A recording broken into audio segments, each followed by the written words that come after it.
زندگی کیسے کیسے سبق سکھاتی ہے، کوئی سوچ بھی نہیں سکتا۔ میری زندگی کیسے بدلی، میرے وہم و گمان میں بھی نہ تھا۔ لیکن شاید میرے سے زیادہ میرے سونے رب کو میری اولاد پر رحم آ گیا تھا۔ ان دنوں چچا ہمارے ساتھ رہا کرتے تھے۔ جب میں 5 سال کی تھی، دادی نے چچا زاد اسد سے میرا رشتہ طے کر دیا۔ وہ مجھ سے 2 برس بڑا تھا۔ دادی ہمیشہ چچی کو تلقین کیا کرتی تھیں کہ فاطمہ کو بہو بنانا، لیکن دادی کی آنکھیں بند ہوتے ہی چچی نے اپنا مزاج بدل لیا۔ دادی جان کی قبر کی مٹی ابھی گیلی تھی کہ انہوں نے صحن کے بیچوں بیچ دیوار اٹھا دی۔ یوں محبتوں کے تاج محل میں دراڑ پڑ گئی۔ پہلے ہمارا اور چچا کا مکان ایک تھا، پھر ایک کے 2 گھر ہو گئے۔ رفتہ رفتہ چچی اپنے منصوبے میں کامیاب ہو گئیں۔ ہم بچوں کا ایک دوسرے کے گھروں میں آنا جانا اور دعا سلام متروک ہو گئی۔ ابو اور چچا بھی دوری اختیار کر گئے۔ جب ضرورت ہوتی وہ باہر مل لیتے۔ میں جو اسد کی ٹھیکرے کی مانگ تھی، اس کی صورت کو ترس گئی تھی۔ امی اور چچی کے چپکلش میں ہم معصوم دلوں کا بے حد نقصان ہوا۔ بچپن کی بندھن ٹوٹ گئے اور ہم گھائل پرندوں کی مانند نفرتوں کے جال میں پھڑ پھڑاتے رہ گئے۔ خالہ سلمیٰ مجھ سے پیار کرتی تھیں، وہ جیسے طاق میں تھیں۔ انہوں نے فوراً جھولی پھیلا کر اپنے بیٹے کے لیے رشتہ مانگ لیا۔ ابو نے چچا کو آخری بار کہلوایا۔ چچی نے ٹکا سا جواب دے دیا تو خالہ جان کی مرادوں کے پھول کھل اٹھے اور میری شادی کی تاریخ خالہ کے بیٹے سعد سے طے ہو گئی۔ مجھ سے کسی نے نہ پوچھا، اپنی مرضی سے والدہ نے میری زندگی کا سودا طے کر دیا۔ چند دنوں بعد میں خالہ کی بہو بن کر ان کے گھر آ گئی۔ سعد اچھی پوسٹ پر تھے، ہر طرح سے اس گھر میں سکھ چین تھا۔ خالہ کا پیار اور دیگر سہولتیں موجود تھیں، لیکن دل نے اس رشتے کو قبول نہ کیا تھا۔ عرصے تک افسردہ رہی بچپن سے اسد کی محبت کا نقش دل پر تھا جو ٹوٹتا ہی نہیں تھا۔ ایک روز مجھ کو اداس دیکھ کر امی نے سمجھایا کہ بیٹی، شادی ہو گئی ہے اور سعد میں کوئی عیب بھی نہیں ہے۔ ساس پیار کرنے والی ملی ہے، تمہاری سگی خالہ ہے، ماں سے بڑھ کر پیار کرتی ہیں۔ ان نعمتوں کا شکر کرو، اچھی قسمت پر شاکر رہو۔ ایسا نہ ہو اللہ تعالیٰ ناراض ہو جائے اور یہ سب تم سے چھن جائے۔ اماں کی باتوں پر ٹھنڈے دل سے غور کیا، کافی دن سوچا، بالآخر اس نتیجے پر پہنچی، واقعی ماں ٹھیک کہتی ہیں۔ چچی مجھ کو بہو بنانا نہیں چاہتی تھی۔ اگر اسد سے شادی ہو جاتی اور وہ میرا جینا حرام کر دیتی تب کیا ہوتا؟ اسد سے میرا ذہنی رشتہ بچپن کا تھا، اس کو بھلا دینا آسان نہ تھا، پھر بھی صبر کر لیا۔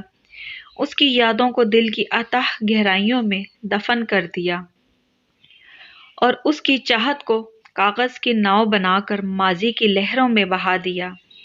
قسم کھا لی کہ سچے دل سے اپنے شوہر کی ہو کر رہوں گی۔ اللہ کی خوشنودی کی خاطر سہاگ بندھن کا احترام کروں گی اور اسد کی یاد دل میں بسا کر خیالوں میں بھی شوہر سے خیانت نہ کروں گی۔ قدرت کو کیا منظور ہے یہ انسان کو پتہ نہیں ہوتا۔ شادی کے 3 برس بعد اچانک میرا اسد سے آمنا سامنا ہو جائے گا۔ ایک دن خبر آ گئی کہ تایا جان کا انتقال ہو گیا ہے۔ وہ بھی ہمارے ہی محلے میں رہتے تھے۔ سب عزیز رشتہ دار ان کے گھر اکٹھا ہو گئے۔ چچا ان دنوں عمرے پر گئے ہوئے تھے۔ میت کے گھر چچی اور سعد آ گئے۔ آپس کی رشتہ داری تھی، ایسے موقع پر آمنا سامنا لازم ہوتا ہے۔ 3 سال بعد اسد نے مجھ کو دیکھا تو افسردہ ہو گیا۔ میں کافی دبلی اور کمزور ہو گئی تھی۔ مجھ کو دیکھ کر اس کے چہرے پر اداسی کے بادل چھا گئے۔ چھوٹے سے گھر میں لوگوں کا رش ہوا تو میرا دم گھٹنے لگا، تو چھت پر چلی گئی، معلوم نہ تھا وہ بھی وہاں ہے۔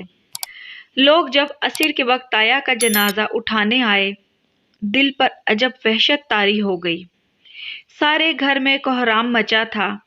آہو بکا کی آوازوں سے میرا بھی دل بیٹھ گیا۔ ان دنوں میں امید سے تھی، اس سبب بھی شاید مجھ کو اپنا دم گھٹتا محسوس ہوا۔ جب آنکھوں تلے اندھیرا سا آنے لگا تو اوپر چھت پر جانے کی سوجھی۔ خیال ہوا اس طرح کچھ تازہ ہوا ملے گی تو طبیعت بحال ہو جائے گی۔ یہی سوچ کر اوپر گئی تھی۔ مجھے گمان بھی نہ تھا کہ وہاں کوئی اور بھی موجود ہوگا۔ جب میں اوپر جانے کو سیڑھیاں چڑھ رہی تھی، خالہ جان کی نظر مجھ پر پڑ گئی۔ خیر چھت پر پہنچی تو کسی کو چارپائی پر لیٹا ہوا پایا۔ میرے قدموں کی آہٹ سے وہ اٹھ بیٹھا اور میں یہ دیکھ کر حیران رہ گئی کہ وہ اسد تھا۔ ابھی ہم حیرت سے ایک دوسرے کو دیکھ رہے تھے۔ بات کرنے کی نوبت نہ آئی تھی کہ چھت پر سعد آ گئے۔ دراصل وہ گھر جانے کے لیے خالہ سے چابی لینے آئے تھے۔ خالہ نے کہا کہ چابی فاطمہ کے پرس میں ہے۔ فاطمہ کہاں ہے؟ میرے شوہر نے اپنی ماں سے دریافت کیا۔ ابھی چھت پر گئی ہے۔ یہ سن کر وہ چھت پر آ گئے۔ وہ یہ دیکھ کر بت بن گئے کہ وہاں سعد بھی موجود تھا۔ سعد کو سامنے دیکھ کر میرے بھی اوسان خطا ہو گئے۔ میں نے کوئی جرم نہ کیا تھا، پھر بھی خود کو مجرم محسوس کر رہی تھی، کیونکہ سعد جانتے تھے کہ میرے بچپن سے نسبت اس اسد سے طے تھی۔ وہ یہی سمجھے کہ میں جان بوجھ کر چھت پر اس سے ملنے آئی ہوں۔ لمحہ بھر بعد وہ آگے بڑھے اور مجھ کو بازو سے پکڑ کر ساتھ لے آئے۔ انہوں نے مجھے بامشکل پرس اٹھانے دیا۔ گھر آتے ہی مارنے لگے، کچھ اس بری طرح کہ میں تصور بھی نہ کر سکتی تھی سعد کے اندر یہ درندہ نما شخص بھی چھپا ہوا ہے۔ وہ بالکل حیوان لگ رہے تھے۔ وہ شاید مجھ کو مار ہی ڈالتے اگر اس وقت خالہ نہ آ جاتی۔ انہوں نے بیٹے کو پکڑا اور مجھے دوسرے کمرے میں جانے کو کہا۔ میں نے دوڑ کر اندر سے کمرے کو کنڈی لگا لی۔ جو واقعہ ہوا تھا وہ کوئی واقعہ نہ تھا، محض اتفاق تھا، مگر کوئی کچھ اور سمجھ رہا تھا اور میں نہیں سمجھا سکتی تھی کہ کیا ہوا اور کیسے ہوا۔ میرے اوسان خطا ہو گئے تھے۔ سوچ بھی نہ سکتی تھی کہ جس شخص کو مجازی خدا سمجھ کر اس کی اطاعت اور فرما برداری میں عمر گزارنے کا عہد کر چکی ہوں، وہ مجھ سے اتنا برا سلوک بھی کر سکتا ہے۔ بڑی دیر تک خالہ سعد کو سمجھاتی رہی۔ سعد نے رات کو نیند کے لیے 2 خواب آور گولیاں بھی کھائیں، تب کہیں جا کر سوئے۔ ان کے سو جانے کے بعد خالہ نے کمرے کا در کھٹکھٹایا اور کہا کہ میں ہوں فاطمہ، دروازہ کھولو۔ سعد سو چکا ہے۔ تب میں نے دروازہ کھولا۔ خالہ نے پوچھا کہ کیا ہوا اور یہ کیسے ہوا؟ میں نے رو رو کر قسمیں کھائیں اور بتایا کہ خالہ میرا کوئی قصور نہیں ہے، مجھ کو وہاں بھیڑ میں گھٹن ہو رہی تھی، جی متلانے لگا تو چھت پر چلی گئی۔ مجھے کیا خبر تھی کہ وہاں اسد پہلے سے موجود ہے؟ خبر ہو تو کیوں جاتی؟ اسی لمحے سعد بھی وہاں آ گئے۔ انہوں نے سمجھا کہ میں اسد سے ملنے اوپر گئی تھی۔ مجھ کو اس لیے مارا ہے کہ تمہارا ابھی تک منگیتر سے تعلق قائم ہے۔ خالہ جی، مجھ کو اپنے پیدا کرنے والے کی قسم ہے، ایسا بالکل بھی نہیں ہے۔ شادی کے بعد میں کبھی اس سے ملی ہی نہیں۔ یہ سراسر بہتان ہے۔ خالہ نے میرے بیان پر یقین کر لیا، مجھے گلے لگایا۔ میں زاروں قطار رو رہی تھی۔ ان کو مجھ پر ترس آیا۔ اس دن یقین آ گیا کہ خالہ واقعی ماں کی جگہ ہوتی ہے۔ اگر خالہ کی جگہ کوئی اور عورت ساس ہوتی تو میری باتوں پر یقین نہ کرتی، بلکہ بڑھا چڑھا کر زمانے کو سناتی اور مجھے طلاق دلوا دیتی۔ لیکن خالہ نے ایسا نہیں کیا، بلکہ اپنے بیٹے کو سمجھایا کہ میں نے اس کو چھت پر جانے کو کہا تھا۔ اس بیچاری کو کیا خبر تھی وہاں کوئی اور موجود ہے۔ اس سے متلی ہو رہی تھی، اس لیے اوپر بھیجا تھا کہ سانس بحال ہو جائے گا۔ خالہ نے معاملہ اپنے اوپر لے کر میرا پورا دفاع کیا۔ میری قسموں پر شاید میرے شوہر کو یقین نہ آتا، لیکن انہوں نے اپنی ماں کی قسموں پر یقین کر لیا۔ کہتے ہیں کہ شکی مرد کے دل سے شک نہیں جاتا۔ سعد نے بھی وقتی طور پر یقین کر لیا۔ جبکہ ایک خلش دل میں تھی سو وہ موجود رہی۔ اب زندگی پہلے جیسی نہ رہی تھی۔ بات بات پر وہ مجھے میرے منگیتر کا طعنہ دیتے تھے۔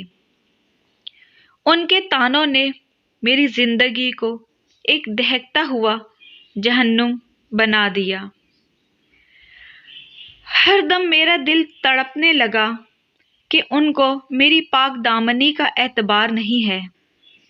وہ بات بات پر کہتے تھے تمہارا ماضی مشکوک ہے، لہٰذا مجھے یقین نہیں ہے تمہاری کوکھ میں پلنے والی اولاد میری ہے یا نہیں۔ میں کیسے اسے قبول کروں گا؟ کس طرح باپ کا پیار دے سکوں گا؟ جب کوئی شوہر اپنی بیوی سے ایسی باتیں کرے تو زندگی اچھی کیسے گزر سکتی ہے؟ بلا شبہ میں زندہ شک کی چتا میں جل رہی تھی۔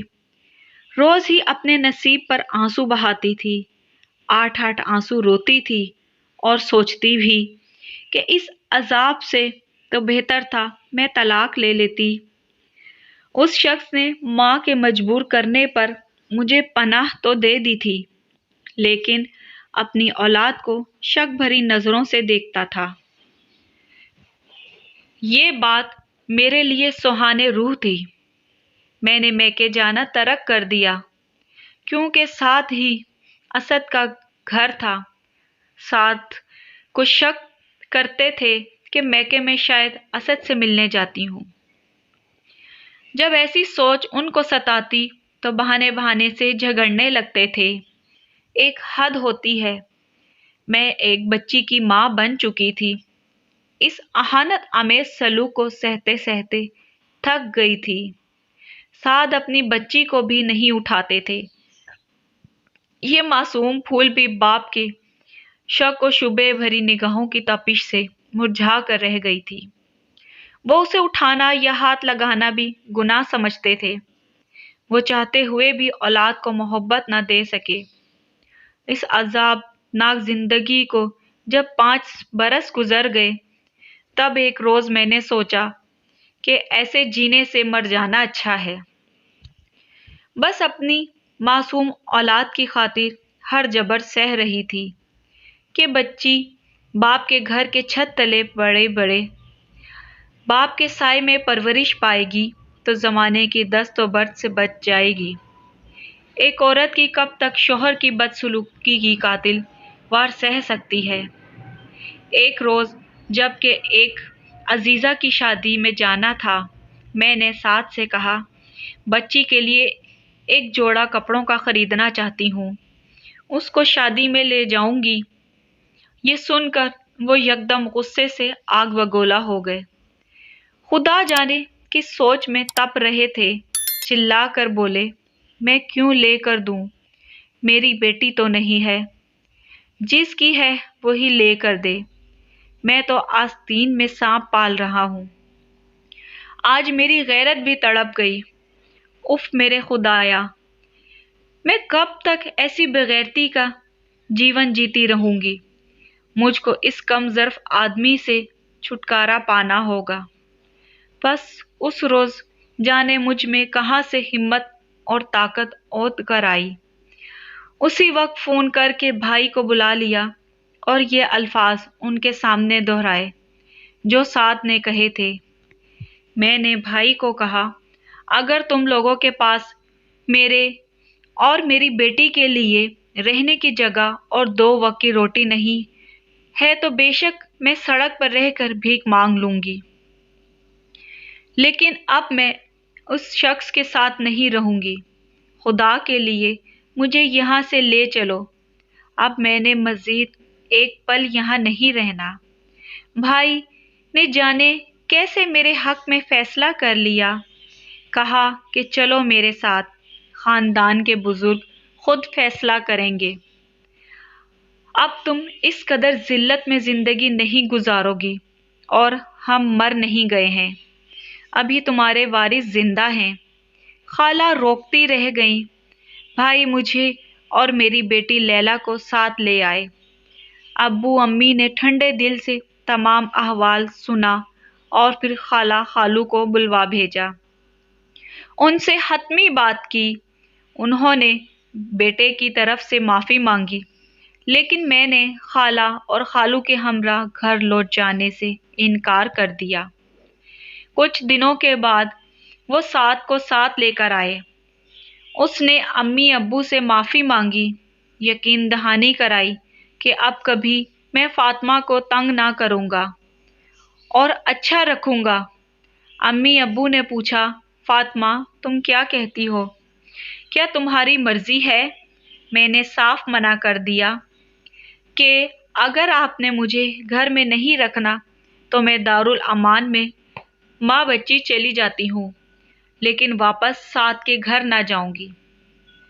والدین نے سمجھایا، رشتہ داروں نے بھی زور لگایا، لیکن میں نہ مانی، کیونکہ میں سعد کی فطرت کو اچھی طرح سمجھ چکی تھی۔ انسان جان بوجھ کر آگ میں نہیں کودتا۔ میں بھی کیونکہ جانتی تھی جاؤں گی تو پھر وہی ہوگا۔ شک کا ناگ سعد کے اندر گھر کر گیا تھا، جب موقع پائے گا پھر حیوان بن جائے گا۔ ابو نے دیکھا کہ واقعی فاطمہ نہیں چاہتی، زبردستی کی تو جان سے جائے گی۔ انہوں نے سعد پر دباؤ ڈالا کہ ہماری بیٹی کو طلاق دے دو، وہ تمہارے ساتھ رہنا نہیں چاہتی۔ خالہ کی دلی خواہش تھی کہ میں واپس آ جاؤں۔ وہ اپنی پوتی سے بھی بہت پیار کرتی تھی۔ مجھے سسرال جانے سے خوف آتا تھا۔ چند دن خاموشی رہی، پھر سعد نے ایک عورت سے مراسم استوار کر لیے۔ ماں سے کہا کہ تنہا زندگی کب تک گزاروں، میں شادی کے بغیر نہیں رہ سکتا، دوسری بیوی کا انتخاب کر لیا ہے، آپ راضی ہو جائیں ورنہ میں خود نکاح کر لوں گا۔ اب خالہ سٹ پٹا گئیں۔ بیٹا ہاتھ سے جا رہا تھا اور بہو واپس آنے کو راضی نہ تھی۔ امی سے بات کی، انہوں نے صاف کہہ دیا، جو شخص اپنی اولاد کو تسلیم کرنے پر تیار نہیں ہے، مشکوک نگاہوں سے دیکھتا ہے، اس کے ساتھ فاطمہ زندگی کیسے گزار سکتی ہے؟ مایوس ہو کر خالہ نے بیٹے کا دامن تھام لیا۔ سعد نے اپنی مرضی کی عورت سے نکاح کر لیا۔ ابو نے عدالت میں میرے لیے خلا کا دعویٰ کر دیا۔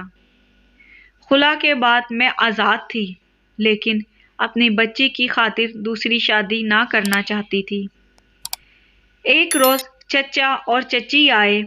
وہ امی ابو کو منانے آئے تھے، کیونکہ اسد نے میرے سوا کسی سے شادی سے انکار کر دیا تھا۔ اس نے والدین سے کہا کہ عمر بھر شادی نہ کروں گا، اگر میری خوشی منظور ہے تو تایا سے فاطمہ کا رشتہ طلب کیجیے۔ اب وہ آزاد ہے۔ چچی اور چچا نے بہت زیادہ منت سماجت کی تو امی ابو راضی ہو گئے۔ انہوں نے مجھے بھی سمجھا بجھا کر منا لیا۔ یوں میری شادی اسد سے ہو گئی۔ اس شادی پر بھی رشتہ داروں نے خوب باتیں بنائیں، لوگوں نے انگلیاں اٹھائیں۔ ساتھ نے خاندان بھر میں پروپیگنڈا کیا کہ فاطمہ کے اپنے چچا زاد اسد سے غلط تعلقات تھے، اور شادی کے بعد بھی اس نے اپنے سابقہ منگیتر سے تعلق ختم نہیں کیا تھا۔ میں نے بیوی کو اس لیے چھوڑا ہے۔ بات سچ ہو یا غلط، پروپیگنڈا بڑا کام کرتا ہے۔ مجھ کو سب نے غلط سمجھا، حالانکہ میرا خدا جانتا ہے میں غلط نہ تھی۔ سچ ہے، لوگوں کے منہ پر ہاتھ نہیں رکھا جا سکتا۔ میں یہی کہوں گی کہ اسد کی محبت سچی تھی، اس وجہ سے اس کو میں مل گئی۔ میں اپنے ضمیر سے شرمندہ ہوں اور نہ اپنے خدا سے۔ ہاں، اس کی مشکور ضرور ہوں کہ اس نے طلاق کے بعد مجھ کو ایک نئی پیار بھری اور خوبصورت زندگی عطا کر دی۔